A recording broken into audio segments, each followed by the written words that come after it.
Efésios capítulo 1, versículo de número 7. Efésios capítulo 1, versículo de número 7. Efésios capítulo 1, de número 7, os irmãos podem deixar aberta a Bíblia, tá? Diz assim, ó. Já achou, irmão? Já achou? Diz assim, ó, Efésios 1, 7 diz assim, ó.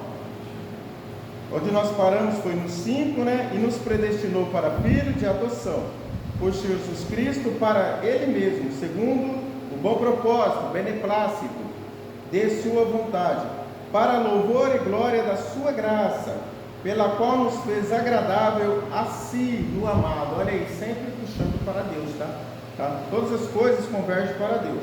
E agora o 7, onde nós vamos continuar, diz assim, ó: em quem temos a redenção, pelo seu sangue, a remissão das ofensas, segundo a riqueza da sua graça, que Ele tornou abundante para conosco em toda sabedoria e prudência, descobrindo-nos, olha aí, nos revelando o mistério da sua vontade. Olha aí. Então, Deus tem uma vontade, e é um mistério, mas Deus vai revelar aqui hoje qual é a sua vontade. Amém? Glória a Deus. Segundo o seu beneplácito, ou o seu bom prazer, entendeu? Que propusera em si mesmo. Irmão, sempre que nós lermos a Bíblia, porque nós não devemos ler, nós devemos examinar as Escrituras. Se for ver nesses 9 versículos, vai dizer, ó, para si mesmo, para si mesmo, para si mesmo, porque todas as coisas são para Deus, amém? Ó, para si mesmo, ó, o 10, ó, de tornar a congregar em Cristo todas as coisas, na dispensação da plenitude dos tempos, tantas as que estão no céu como as que estão na terra. Olha aí, amém? Tá? Então nós vamos começar a falar do versículo 7, para não começar a falar já no final do começo, mas do começo para o final. Ó, em quem temos a redenção. Sempre nós devemos atentar para algumas palavras dos versículos. Ó, redenção. O que é redenção? O que os amados entendem por redenção? Alguém poderia explanar o que você entende por redenção? Porque muitas das vezes, irmãos, o que nós entendemos no português não é exatamente o que é do grego. Nós devemos entender que a Bíblia foi escrita no original grego, no Novo Testamento. O Antigo não foi escrito no grego, ele foi escrito no hebraico e no aramaico. Mas o Novo Testamento, ele foi escrito no grego. Então, irmãos, redenção dá uma ideia de que é alguém que se rendeu, né? Alguém que se rendeu, né? No português, né? Ah, ele se rendeu. Ó, em quem temos o quê? A redenção pelo seu sangue. Ó, redenção quer dizer que livra de situação difícil. Olha aí. Quer dizer que alguém te livrou de uma situação difícil, seja lá qual for. Vamos usar exemplos comuns. Vamos supor, a nossa irmã, a pastora Rosilene, está endividada, e alguém foi lá e emprestou um dinheiro para ela, que é o quê? Tirou ela de uma situação difícil, né? Ó, irmãos, é só um exemplo, a gente está falando de salvação, né? Para a gente entender um pouco melhor. Ó, redenção quer dizer que livra de uma situação difícil. Olha aí, na Bíblia, mas no original da Bíblia quer dizer o quê? É o resgate do gênero humano. Olha aí. Redenção quer dizer o quê? O resgate do gênero humano. Porque nós temos que entender, irmãos, como servos e como ovelhas de Deus, que Deus, indiferente do que nós imaginamos, Deus não veio para salvar as pessoas individualmente. Não é, pastor Chico? Deus não veio para salvar as pessoas individualmente. Deus não salva A ou B ou C, não. Deus veio para salvar a raça humana. A raça humana. Você tem que entender que Jesus veio para trazer redenção para a raça humana. Toda a raça humana agora está redimida. Só que, né, tem um só que ou tem um mais. É preciso você crer. É preciso você acreditar. Como que alguém vai querer morar no céu se ele não acredita no céu? Como a pessoa vai querer a vida eterna se ela acha que a vida é só aqui? Se a pessoa acha que a vida é só aqui, para que ela quer a vida eterna? Por mais que Deus queira e ela acha que a vida é só aqui, não tem como Deus salvar ela. Não que Deus não pode, é que ela não quer. Vocês estão entendendo? Então veja só, ó, quando Jesus veio para essa redimir, ele não veio redimir individualmente, ele veio redimir a raça humana. Por isso que a salvação é para todos. Quando nós lemos lá, porque Deus nos escolheu, olha aí, Deus escolheu todos, Deus predestinou todos, mas não são todos que atendem ao chamado. Pastor, você viu o exército? Alguma área militar? Não, né? Mas foi convocado? Foi chamado. Muitos são chamados lá, né? Mas nem todos servem. Lá é porque não cabe todo mundo, né? Mas para o reino de Deus, para o exército, todos aqueles que ouvem a convocação e vão, são alistados para o exército de Deus. Está entendendo? Tá? Ó, veja só, ó. Então na Bíblia quer dizer resgate do gênero humano. Ô, diaconisa Jussara, um versículo que nós, independente, nós temos que ter gravado, não na mente, mas no coração. João 3,16, o que diz?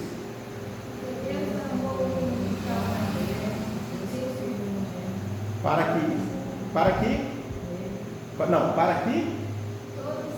todo aquele que nele crê não pereça, mas para que todo aqui, ó, Deus, porque Deus enviou o seu Filho ao mundo, não para condenar o mundo, mas para resgatar o mundo.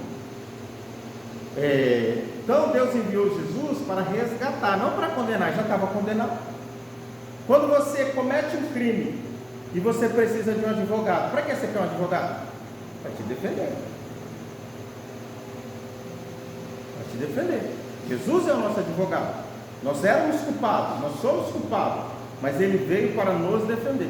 Só que Jesus é um advogado além do advogado comum, né? Porque ele é assim, ele vem para nos defender e nós somos condenados, recebemos a pena, mas em vez da pena cair em nós, cai no nosso advogado. Nosso advogado foi preso por nós. É como se eu matasse, no lugar de eu ir para a cadeia, quem vai é meu advogado. Tem algum advogado que faz isso aqui? Não tem. Entendeu? Não tem. Tá? Então, quando fala de redenção, olha só, versículo 7, é muito importante, em quem temos o que? A redenção, pelo que? Pelo seu sangue. Por isso que foi necessário derramar o sangue, por isso que foi necessário imolar o cordeiro. Irmãos, o pastor pregou Hebreus sexta-feira, e Hebreus traz a revelação completa do que aconteceu depois do sacrifício de Jesus no céu, né? Se você ler Hebreus, você vai ver que após ali o sacrifício, o sangue de Jesus é recolhido. Olha aí, o sangue de Jesus é recolhido, ele é levado para o céu, você está entendendo? E ele é colocado no altar, você está entendendo? Precisava fazer isso, né, pastor Silvio? Vamos supor, você pecou. O seu pecado é falar mal do outro. Então você ia lá ver qual que era a penalidade. Uma rolinha. Você ia lá pegar uma pombinha e ir lá pelo seu pecado. Está entendendo? Está entendendo? Mas você não levava uma, você levava 2 rolinhas. Você sabia disso? Por quê? Você leva 2 rolinhas, você coloca lá as 2. O sacerdote ia matar uma, né? E derramar o sangue dela. A outra soltava. Você está entendendo? Uma morreu por você e você foi solta. Imagina a agonia da outra vendo a outra morrer. Ela fala, estou morta. E de repente ela é solta. Você está entendendo? Você consegue entender o que Jesus fez? Você está entendendo? Foi isso que quer dizer redenção. Isso aqui tem mais profundidade. Isso aqui. Às vezes nós lemos aqui e vamos passando e falamos, já li a Bíblia 30 vezes, 20 vezes. Mas não se aprofunda. Você vê, nós já estamos na terceira ou quarta aula, não sai do versículo 7. Redenção pelo seu sangue e remissão das ofensas, segundo a riqueza da sua graça. Isso aqui que eu acho lindo, irmãos. segundo a riqueza da sua graça. Deus é misericordioso? Abre aí, Efésios 2,4, pastor Silvio, e eu vou pedir para a nossa irmã diaconisa Rosinha abrir Tiago 2,13. 2,4. Efésios 2,4. Porque às vezes as pessoas acham que Deus é misericordioso, né? Deus não é misericordioso. Você tem que parar de achar que Deus é misericordioso. Deus não é misericordioso. Como assim, pastor? Deus não é misericordioso? Vamos para a Bíblia ver. Pode ler, pastor Silvio. Mas Deus, que temos em misericórdia, pelos seus muito amor, com que nos amou. Com que nos amou? Essa Bíblia é feita de Almeida, do Senhor Paulo. Efésios 2,4? Da tradução. Mas Deus que é riquíssimo em misericórdia. Olha aí, mas Deus, está assinado, pastor? É 2,4, né? É Efésios, né? Efésios capítulo 2, versículo 4. É isso aí mesmo também. Quanto o pastor leu? Efésios 2,4. Mas Deus que é riquíssimo em misericórdia. Ele está em nossa tradução mesmo. Ele também. É a melhor tradução que tem para nós. É a melhor tradução. Por isso que a gente tem que tomar cuidado com Bíblia. Porque às vezes fala, essa Bíblia aqui é muito fácil. E roubou algo do original, você se perde. Porque Deus não é misericordioso, Deus é riquíssimo. Como explicar isso aqui? Presta atenção aqui, pode ser, vai para lá. Vou dar um exemplo aqui, Olha como que o hebraico é complicado de entender. Nós dizemos santo, né? Santíssimo. Lá não tem o plural, no hebraico não tem plural. Então o que ele fala? Ele fala santo e santo do santo. Santo do santo é o santíssimo, é algo impenetrável. Então no hebraico não tem assim, santo e santíssimo, é santo, aí o outro que é mais elevado ele fala santo do santo, dobrado, entendeu? Tá? Por isso que o hebraico é meio complicado de ler, de entender de tudo. Glória a Deus. Então Deus não é misericordioso, Deus é riquíssimo em misericórdia. Lá em Mateus capítulo 5 diz assim, bem-aventurados os misericordiosos, porque eles alcançarão misericórdia. Então nós estamos falando o que? Da riqueza da sua graça, porque Deus é riquíssimo.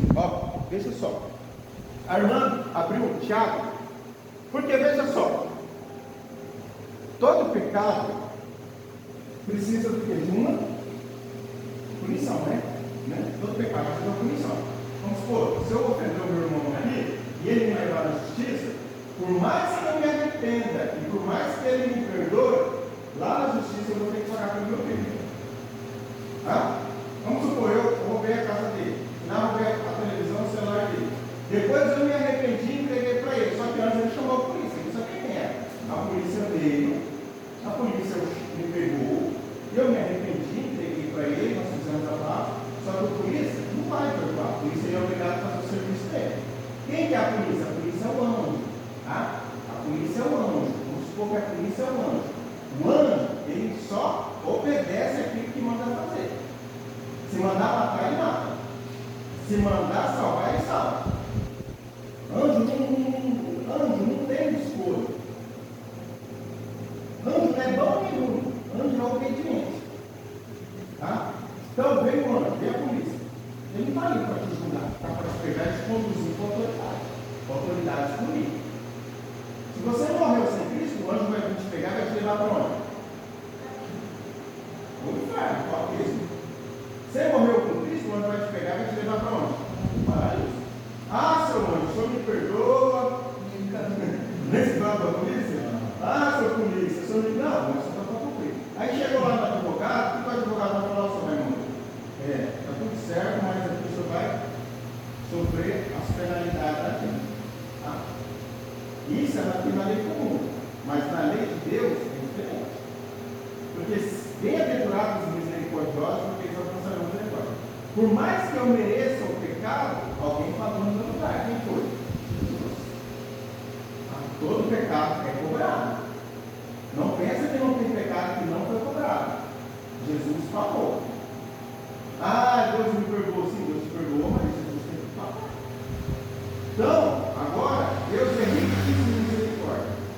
Se eu sou misericordioso, eu vou receber misericórdia. Se eu não sou misericordioso, o que Deus vai fazer? Deus não vai pedir de misericórdia, nós vamos pagar. Nós não vamos perante o tribunal de Cristo prestar conta, né? Nós vamos ser julgados pelas nossas obras, nós vamos ser julgados pelas nossas palavras, nós vamos ser julgados por aquilo que nós deixamos de fazer. Tudo isso no tribunal de Cristo. Perde a salvação? Não perde, né, pastor? Nada, né? Mas perde a salvação. Vai passar de 7 livros. Aí, ó. Como, pastor? 7 livros. 7 livros, né? Olha aí, tá vendo? Não vai abrir um livro para mim, você vai passando pelos livros. E vai para lá. Cada livro desse vai condenar a gente? Hã? Cada livro desse vai condenar o que a gente fez? A história, a 7 livros é sinônimo de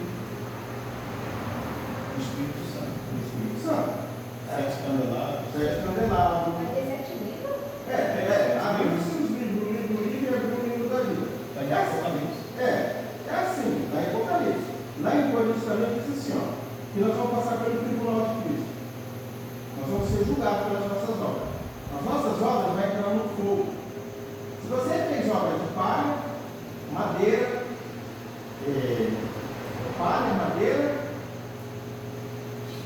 pedras preciosas, ouro, né?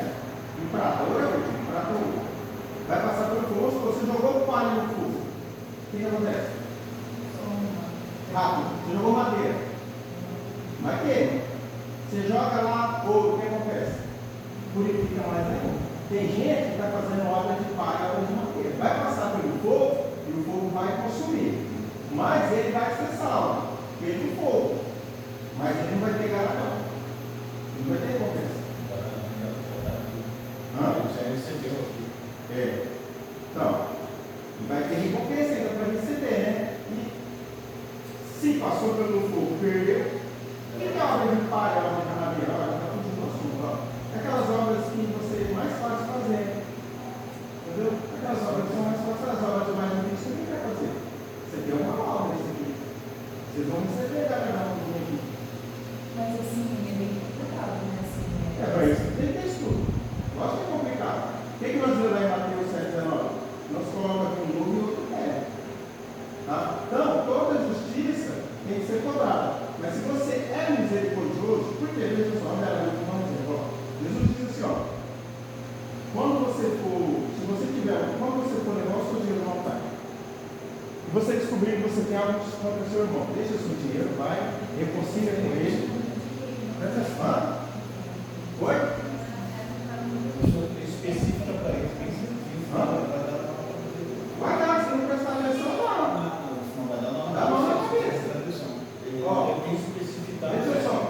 Ó, Não dá para chamar ele, você vai fazer isso. não, veja só, vai colocar o dinheiro lá. Ó, lógico. Para mim, nós temos que fazer o quê? Dar a sua vida. As pessoas não estão dispostas a dar a vida. As pessoas falam, culto cedo, culto sábado, culto domingo, oração segunda, culto ensino, eu não tenho vida? É isso que Jesus espera de você. Mas eu tenho que ter vida. Não, é sinal de que não vai mudar. O melhor culto é o outro. Não. O que ele falou? Eu vi o olho assim, mas não foi para ele. É sinal de que ele vai reinar, é sinal de que ele está disposto a dar a vida. Veja só, vamos voltar lá. Vamos voltar lá. Vamos voltar lá. Tá perdoado? Deixa o seu dinheiro e vem reconciliar com o teu irmão. Por quê? Aí, ó, vocês fazem. É o pastor. Não, se você não está disposto a dar a sua vida, você vai ser salvo. Só que você não reclama. Na palavra está escrito, se você não negar a vida, a sua própria vida, né? Se você não negar a sua própria vida, você vai perder. Mas se você perderá. Mas se você negar a sua vida por amor de mim, você vai encontrar. Ó, veja só. Então, vai reconciliar auxilia o teu irmão, entendeu? No caminho. Antes que venha o teu rei, que é o juiz, que é o anjo, te pega e lança na prisão. E você não sairá de dentro do pagar o que você fala. Entendeu? Então, se a pessoa te ofendeu, a pessoa te distratou, o que você tem que fazer para ela? Perdoar.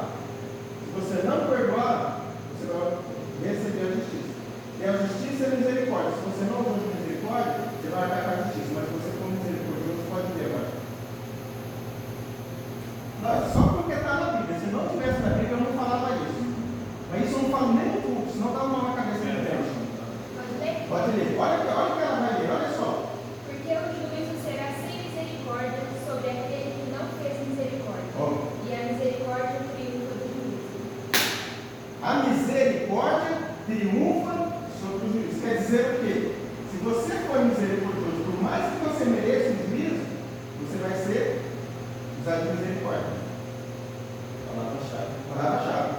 Se você fala isso num culto aqui que tem um religioso aqui, ele fala que você está trazendo uma heresia. O cara fala que você está trazendo uma heresia. Dificilmente eu falo isso aí. Muitas das vezes raramente eu falo.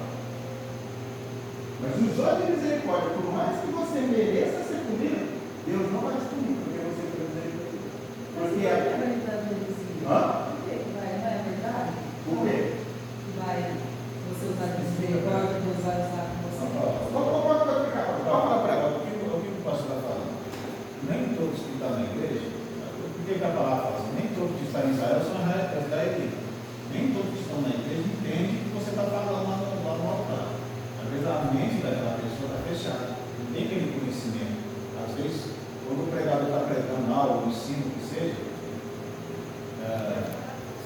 se você fala, expressa alguma coisa, ele fala assim, não, está errado isso. Porque o conhecimento dele está em base do Paulo. Apóstolo Paulo. Entendeu? O apóstolo Paulo teve que sair escama do olho dele para ele entender o Evangelho. Porque às vezes o nosso conhecimento não é assim, pastor? Não, é? Você acredita? Não, certo. Às vezes o nosso conhecimento, às vezes na Bíblia nós interpretamos de um jeito. Mas a original dela, a gente tem que interpretar certinho. Agora, espiritual, trazer, aplicar ela como uma injeção de ânimo para o povo é outra coisa. Exatamente, como injeção de ânimo é uma coisa. Agora, sair fora da escritura é Heresia. Você pode ver, isso que nós temos, dependendo, parece heresia, mas está na Bíblia. Porque a misericórdia se sobressai ao juízo. Ah, mas o cara fez, o cara tem que pagar. Peraí, mas Jesus pagou. Tá? Isso não quer dizer que dá o direito de você ficar toda hora cometendo. Porque toda vez que você comete um erro, você sente tristeza. Não sente tristeza? O Espírito Santo te toma. Entendeu? Quando nós vivíamos lá no mundo, nós continuávamos, nós fazíamos as coisas erradas, mas nem pensávamos. Entendeu? Não, Mas estava certo, para a gente estava certo. Vocês estão entendendo? É o que o pastor Júlio falou. Nem todos que estão em Israel são de Israel. Jesus não está na igreja. Gente, mas a igreja não tem gente. Nem todos que estão na igreja estão preparados para isso. Estão se preparando. E nem para receber aquela palavra também, não sei alguma coisa, às vezes não está preparado. Então, o que acontece? Veja só. Tem gente, eu não estou falando dos novos convertidos, eu estou falando dos velhos convertidos. Tem gente que está na igreja já há muitos anos e o cara não tem mudança, o cara não tem transformação, o cara não tem testemunho. Está entendendo? Não vou citar nomes, mas a gente vê muito por aí, entendeu? Ela vai estar lotada aqui mesmo, o povo que veio, a gente está trabalhando, ela vai estar aqui. Então, é isso que está. Eu acho assim, Para ser discípulo, não. A gente não está falando mal, não. Não está falando mal, não. Mas é isso que está. Ensinamento. Você quer continuar sendo multidão ou você quer ser discípulo? Se você quer ser discípulo, a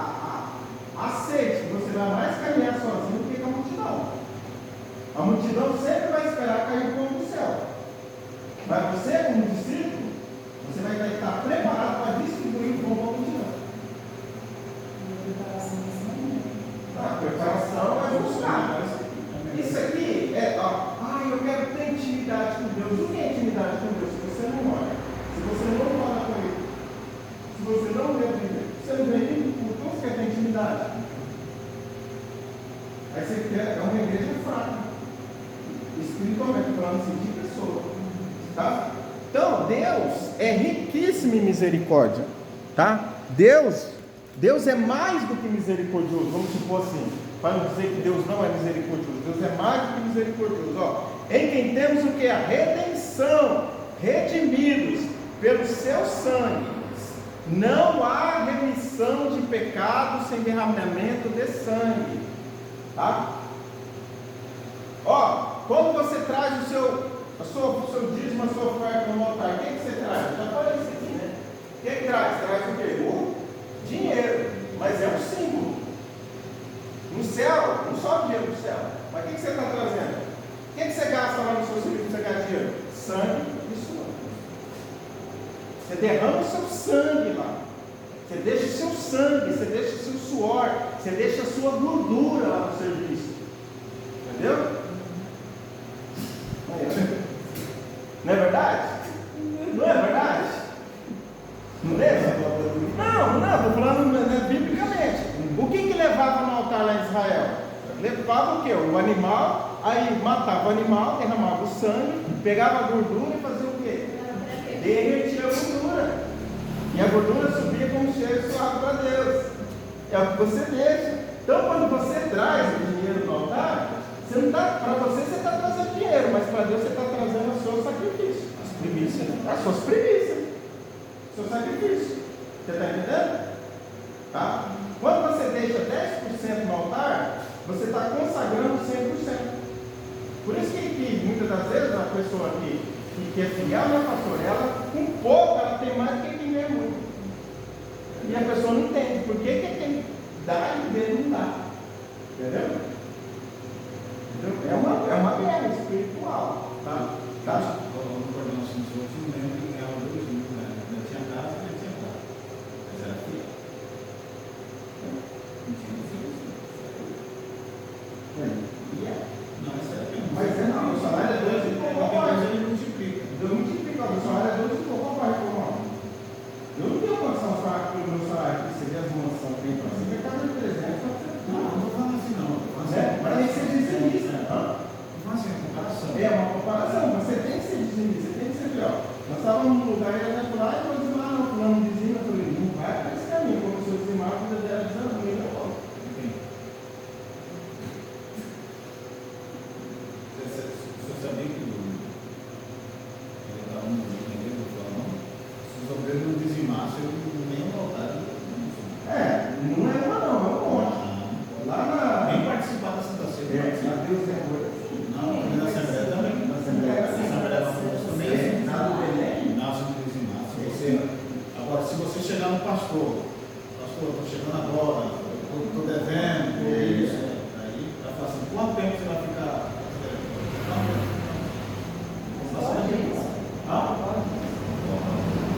Mas a senhora fala que na Santa Ceia tem que se avaliar o homem mesmo. Não se avaliar. Mas o pastor é homem. Mas O pastor. Jesus está escrevendo e o pastor querendo de Jesus.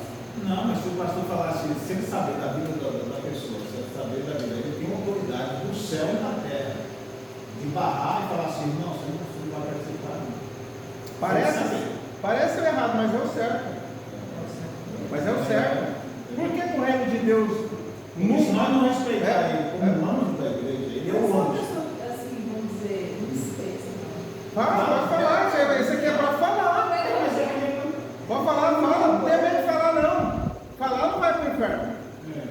Não, pode, assim, vai de cada um, né? Porque, Como assim? Poder, então, tipo, a pessoa não estava, sei lá, ela não teve aquela sabedoria para dizimar, não sei o que ela fala, não tinha condições. Não tem sabedoria porque não lê a Bíblia, porque a Bíblia está aí para todo mundo ler.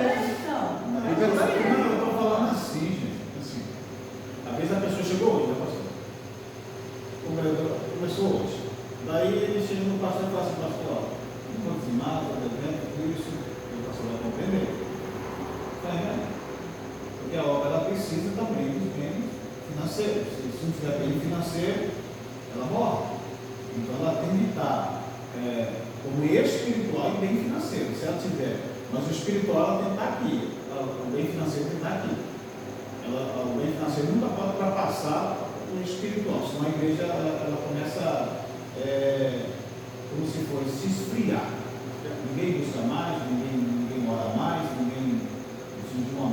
ninguém vem na igreja, não digo coisa. Vamos supor assim. Vamos supor que se você tivesse sobrado, você e sua esposa, se vocês tivessem 1 milhão, vocês não iam estar aqui, você ia estar viajando, né? Não. Assim, não funciona. Entendeu? Está entendendo o que eu vou falar? Não entendeu? Dessa forma? Se você vê, sabe o que eu acho triste? Você sabe o que eu acho triste? De quem que é esse salário? Não. Pode entender, pastor. Não. Você sabe o que eu acho triste? Você sabe o que eu acho triste? Uma igreja tem que vender pastel para se manter. Entendeu? Uma igreja tem que vender esse cachorro quente para pagar as contas da igreja. Isso é triste, né? Entendeu?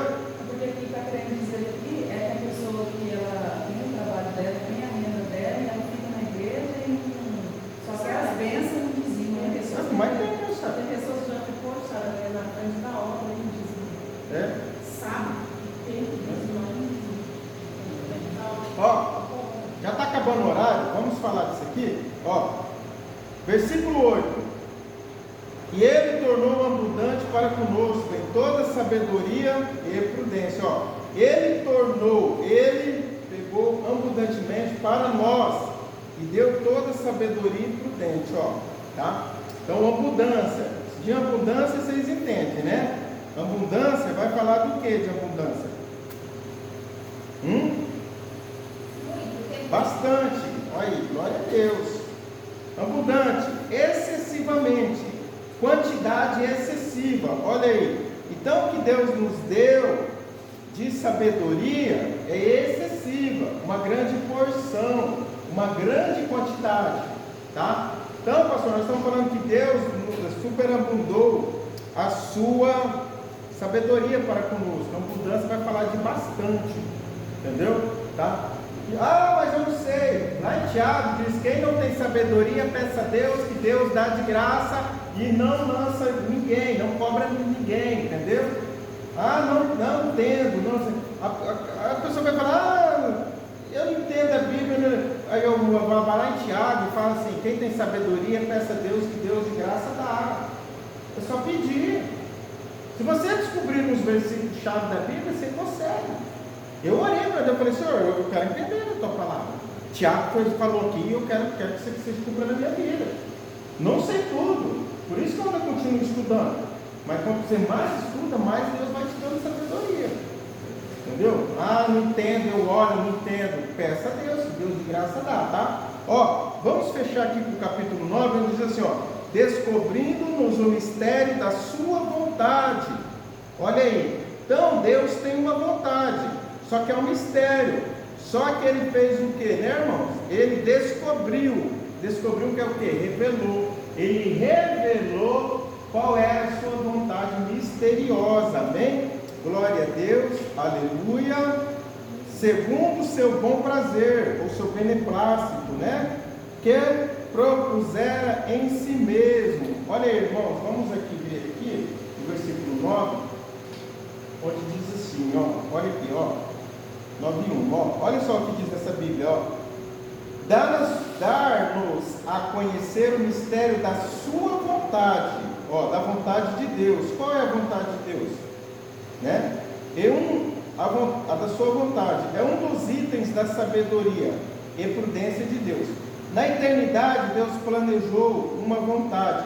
A vontade estava oculta nele, por isso era mistério. Olha aí, tá? Irmãos, Jesus, o Messias, ele era um mistério tão escondido,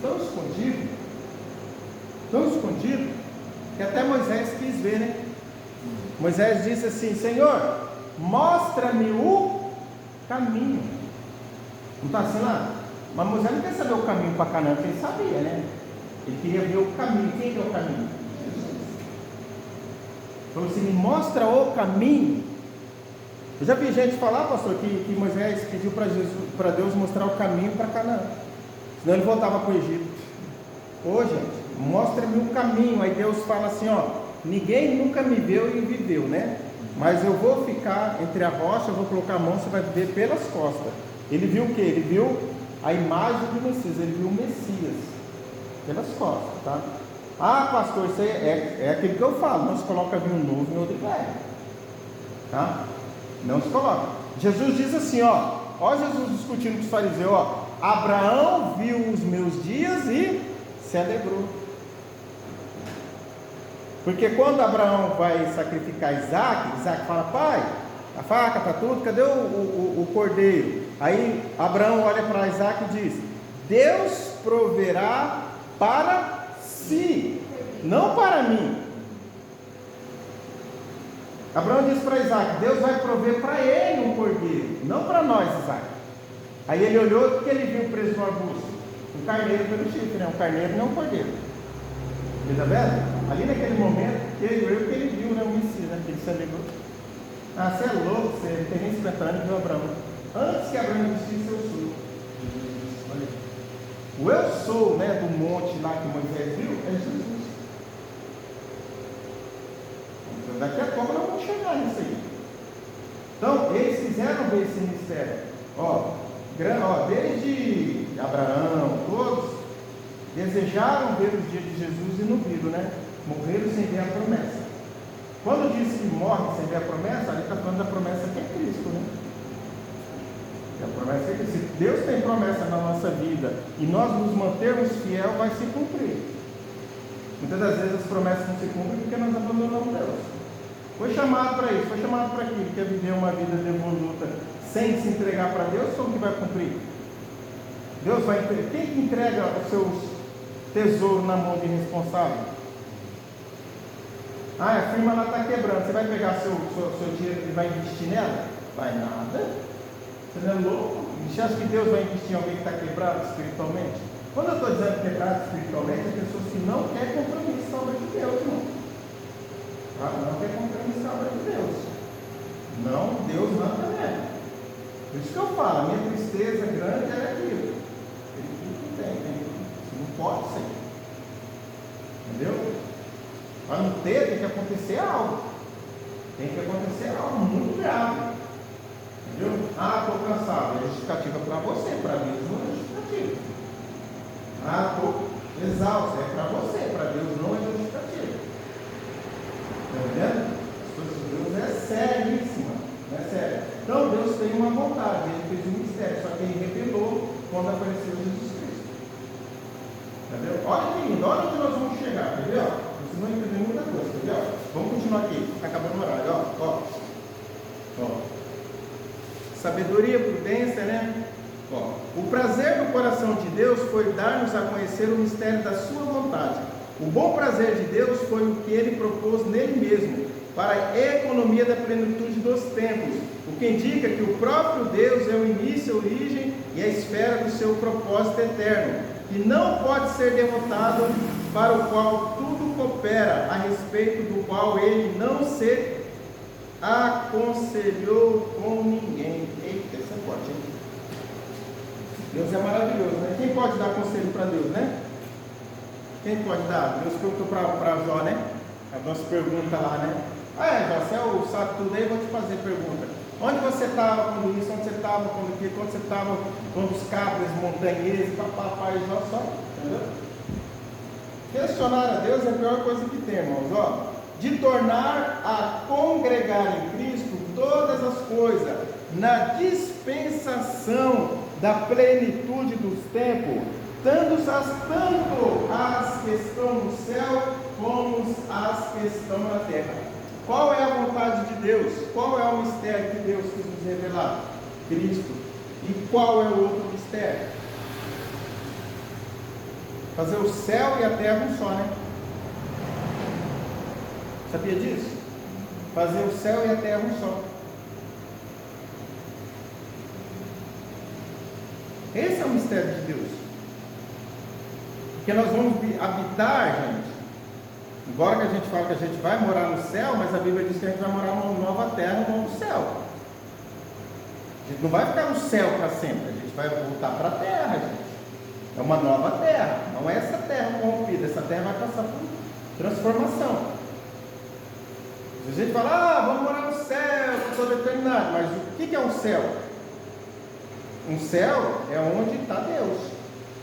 Tem uma passagem lá em Mateus que Jesus diz assim, ó, para que onde eu estou, vós estejais. Só que Jesus estava onde naquele momento? Em Jerusalém. Ó, eu vou para o Pai, né? Mas não vos deixarei sozinho, vou preparar morada, para que onde eu estou, vocês estejam também. Jesus estava em Jerusalém, fisicamente, mas espiritualmente ele estava. É aquilo que nós falamos, já começar a reinar agora. Por quê? Você tem que ter uma casa, um pedaço do céu, você tem que ter um trabalho, um pedaço do céu. Por mais que você trabalhe num lugar determinado, mas o seu ambiente tem que ser o céu, a sua alma tem que ser o céu. Porque a gente trabalha no meio de ímpio, a gente trabalha no meio de adúlteros, drogados, bêbados, espancadores, violentos, assassinos. Mas nós não somos mais isso. Não quer dizer que eles não possam ser libertos. Então a vida deles é tribulada. Quando o nosso irmão foi trabalhar de chefe lá, eu falei para ele, ó, você vai ser chefe, você vai lidar com pessoas. Tem pessoas que vai beber no final de semana e tem vai vir isso a qualquer dia. E ele não quer trabalhar, mas ele vai suportar. Tem gente que vai vir aqui que não tem, está toda intimidade do salário também, você vai ter que ter.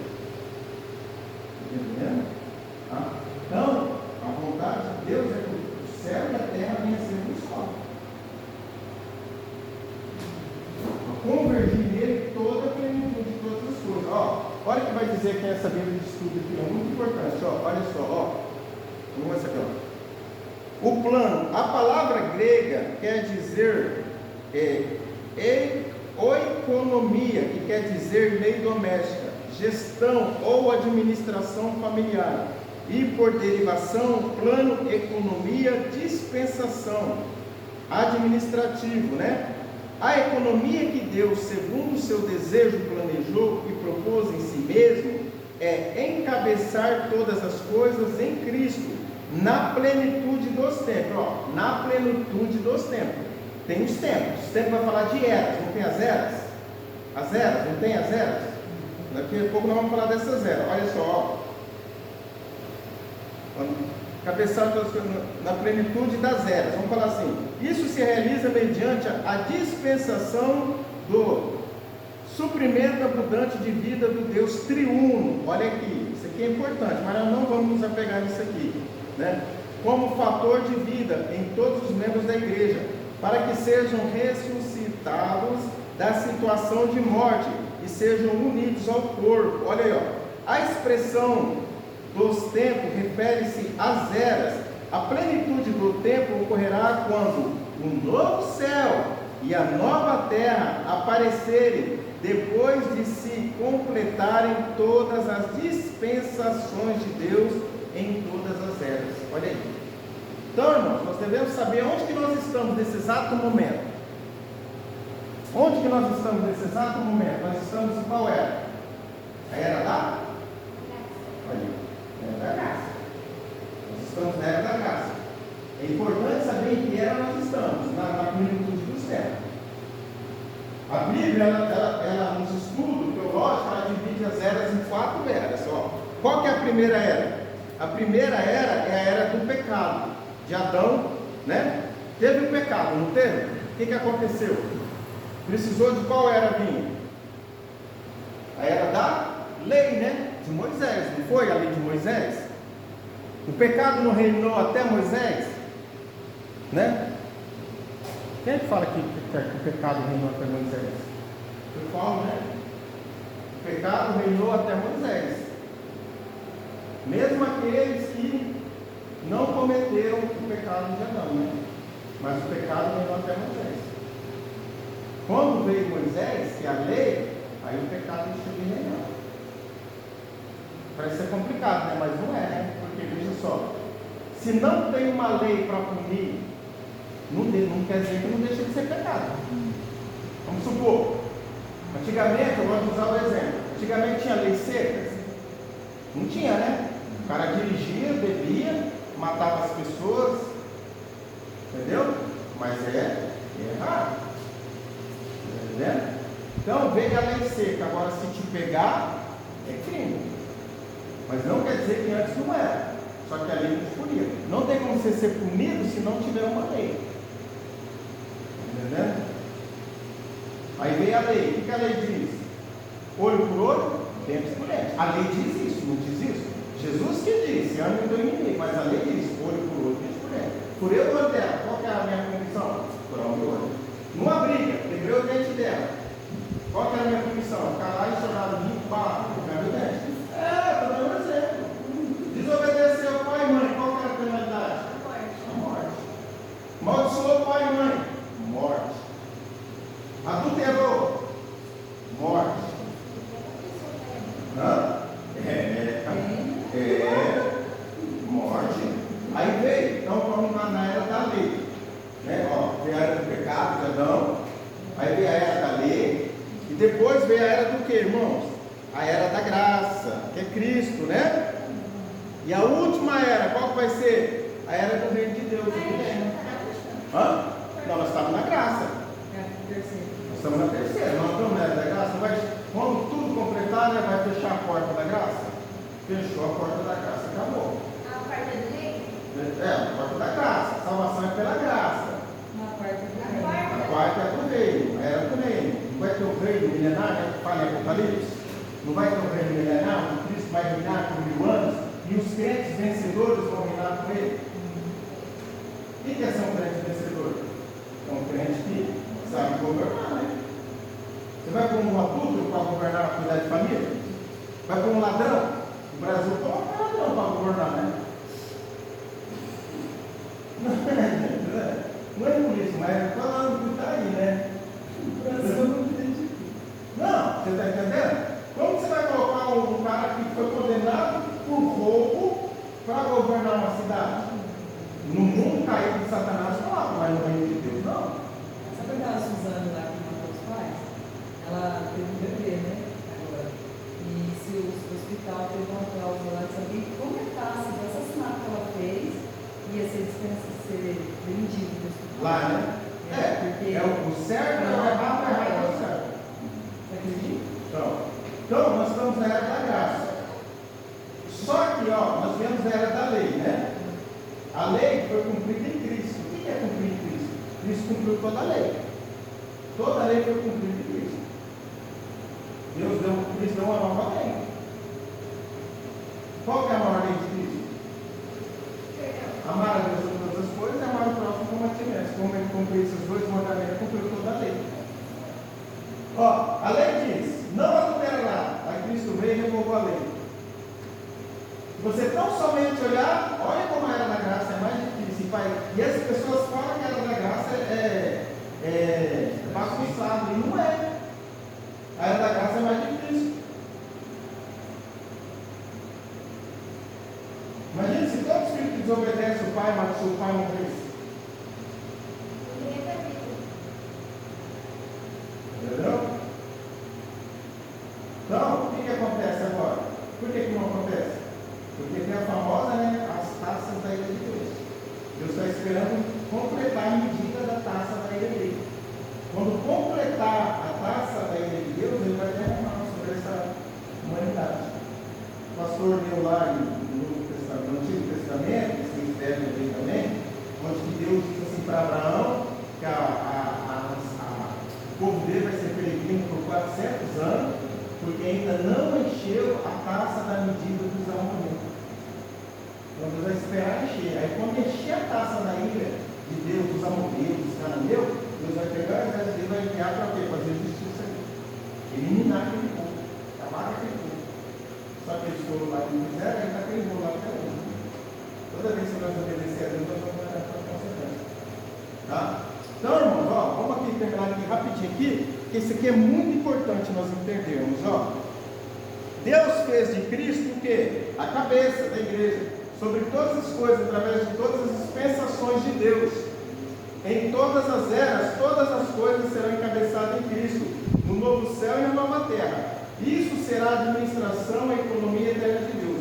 Assim, o encabeçamento de todas as coisas é o resultado de todos os itens abordados no versículo 3. Né? É além disso que... Então, irmãos, o que nós devemos entender? O que nós devemos entender? Que Cristo, Ele é a peça principal. E tudo converge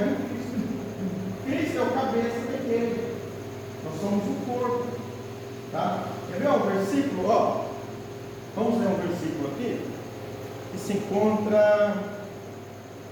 Em Colossenses 2,9. O senhor pode ler, pastor Silvio? Olha só. Colossenses 2,9. Aí nós já vamos encerrar. Colossenses 2,9. Porque por bem que vós lembrais, irmãos, do nosso trabalho,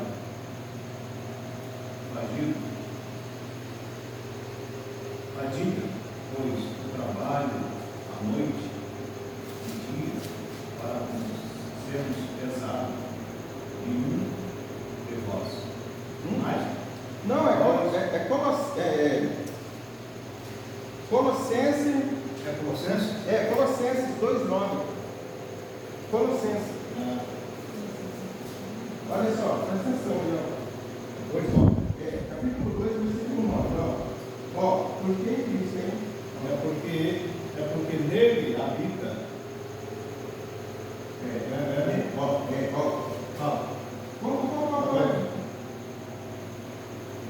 Porque nele habita comportamente toda a plenitude da divindade. Olha aí, porque nele quem? Em Cristo, habita corporalmente. Deus é o quê? O que nós vamos voltar aqui? Deus é Espírito. Deus é Espírito. O Espírito Santo e Jesus. Jesus é o corporalmente, um corpo. Então, em Cristo habita a trindade de Deus. Por isso que nós temos um Deus só. Não temos três deuses, nós temos um Deus só, né? Deus é um Deus. trindade. Estamos na trindade. Nosso Deus, né? Então, assim, Pai, Filho e Espírito Santo é tudo nele só. Todo Deus só. Você não leu lá? Lembra que nós começar em si? Então, o versículo da Bíblia que diz que Deus estava na cruz com Cristo. Então, porque nele habita corporalmente toda a plenitude da divindade. Irmãos, isso aqui é coisa para dizer só numa aula de ensino. Isso aqui você não pode dizer assim porque é complicado. É um mistério muito grande. É um mistério, mas Deus revela sobre o mistério. É que nem lá no. É os enigmas de Deus, que nem lá no céu. O pessoal acha que tem 3 tronos. Não tem 3 tronos. Não tem 3 tronos. Você está entendendo? Não tem 3 tronos. Quando Jesus ora para o Pai. Está entendendo? Tem o Pai, tem o Filho, tem o Espírito Santo. Mas sim, eu sei que são 3 livros, mas eu não consigo entender. Vocês sabem? Você tem um plano para isso. Se nós entendermos, pronto. Acabou. Ela não consegue entender. Dessa fala do quê? De direito, poder, né? Fala de poder. Essa é porque o próprio Deus, o próprio Jesus está do lado do Pai. Direto, fala de poder também. Deus deu poder para ele. Agora, o Espírito Santo eu entendo, porque é o Espírito de Deus. E Deus também é Espírito. Mas é o Pai, o Filho e o Espírito Santo. O Espírito Santo ele não pode vir resgatar o povo, porque ele é muito santo.